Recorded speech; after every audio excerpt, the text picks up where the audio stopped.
श्रोते हो नमस्ते. आपल्या सर्वांना शुभ दिवस. श्रोते हो, आयुष्याचा प्रवास करत असताना माणसातला फरक आपल्याला समजणं गरजेचं असतंय. शहाण्या माणसाला त्याची चूक दाखवली तर तो शहाणा माणूस लगेच मान्य करतो, पण अतिशहाण्या माणसाला त्याची चूक दाखवली तर तो आग बबूला होतो. श्रोते हो, चांगल्या माणसाच्या गैरव्यवहाराबद्दल त्याच्याशी बोलल्यास तो लाजतो, पण जो न लाजता बोलणाऱ्याच्या अंगावर येतो तो स्वार्थी आणि मतलबी असतो. श्रोते हो, मिळेल त्या मार्गाने आपल्या अपेक्षा पूर्ण करणारा माणूस हा पशु समान असतोय, तर जेवढं मिळालं तेवढ्यावर समाधान मानणारा माणूस हा देवास समान असतोय. नक्की माणसं ओळखा. चला, आजही आपल्यासाठी सुंदर विचारांची ही शतोरी, ही मालिका अशीच पुढे घेऊन आलोय.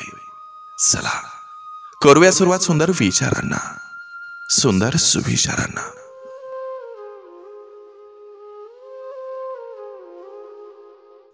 मॉडर्न म्हणजे सक्सेसफुल असं कधी नसतं.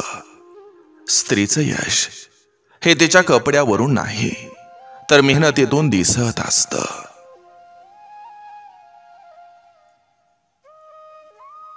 संयम ठेवणं ही कमजोरी नसते, ही ताकद आहे, ती प्रत्येकात नसते. नेहमीच डोक्यानं विचार करू नका, कधी भावना नाही वाव द्या. आसुसलेल्या डोळ्यांना स्वप्नांचा गाव द्या.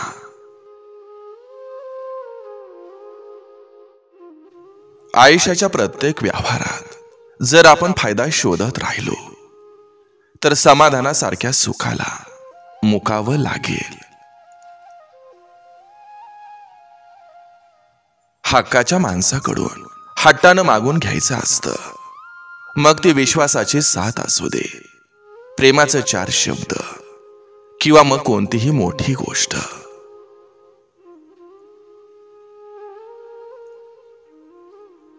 लोकांसाठी आपली किंमत फक्त त्यांची गरज ठरवत असते.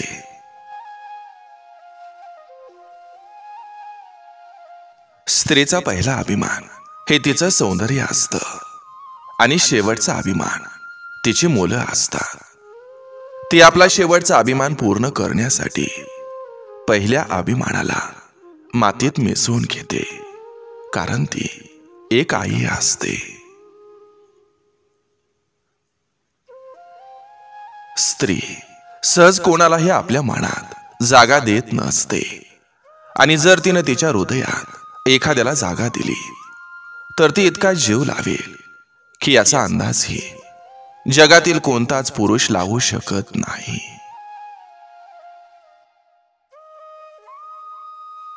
बापानं कमावलेलं हे वाढवायचं असतं, विकायचं नसतं. मग ती इज्जत असो किंवा संपत्ती. समस्येचा विचार केला तर कारण मिळतात, आणि समाधानाचा विचार केला तर मार्ग मिळतात. बदल हा सोपा नसतो, पण तो शक्य असतो.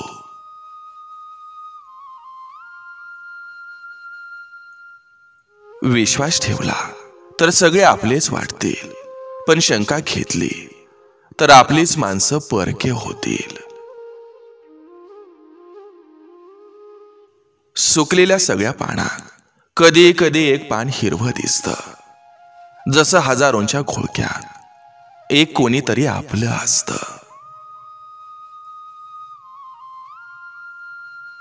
आपल्याला किती लोक ओळखतात याला महत्व नसतं, ते आपल्याला का ओळखतात याला महत्व असतं. ज्या देवाची आपण आराधना करतो तो सुखात दुःखात आपल्या सोबत नक्की असतो.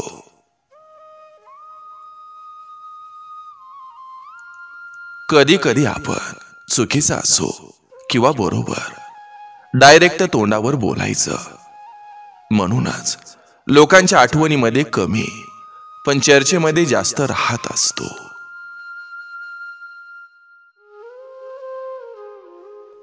पूल आणि भिंत दोन्ही बनवायला एकसारखं साहित्य लागतं, पण पूल लोकांना जोडायचं काम करतो आणि भिंत वेगळं करायचं काम करते.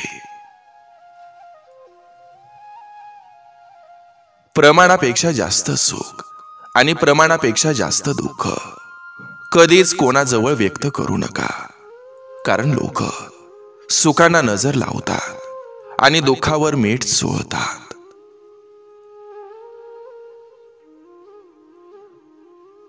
जिथं संशय आला तिथं विश्वास थांबत नाही आणि विश्वासाच्या पाठोपाठ प्रेम सुद्धा निघून जातं.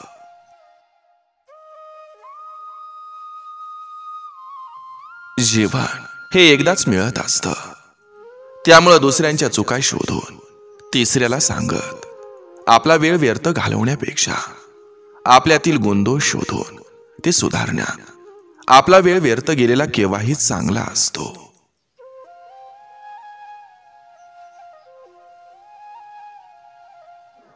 तुमची बाजू ही तुम्हाला मांडायला न देता तुम्हाला खोटं ठरवून बदनाम करणारी धूर्त लोक तुमच्या जवळचीच असतात. सुविचाराने जीवन बदलत नसतं, पण जीवनाकडे बघण्याचा दृष्टिकोन नक्की बदलत असतो.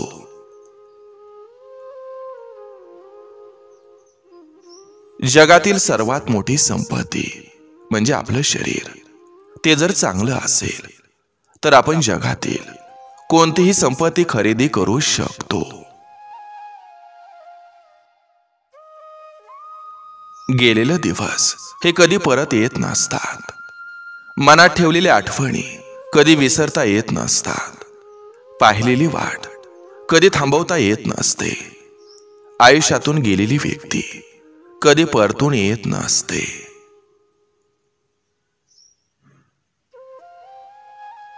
नाती टिकवण्यासाठी कधी आंधळं, कधी बहिरं, तर कधी मुकं व्हावं लागतं.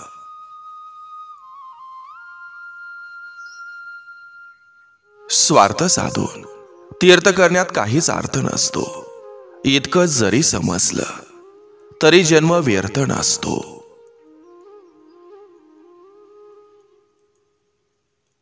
आपण ज्या कर्मानं दुसऱ्याला छळतो त्याच कर्मानं आपला सर्वनाश होतो.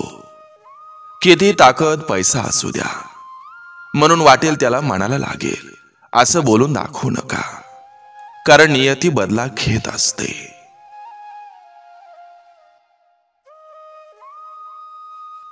काहीतरी चांगलं करण्यासाठी मुहूर्त कधीच पाहू नका, कारण आपण जिवंत आहोत. यापेक्षा अजून चांगला दुसरा शुभ मुहूर्त हा कोणताच असू शकत नाही.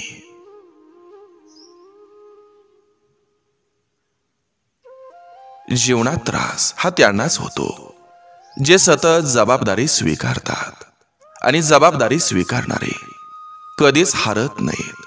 एकतर ते जिंकतात किंवा काहीतरी शिकतात.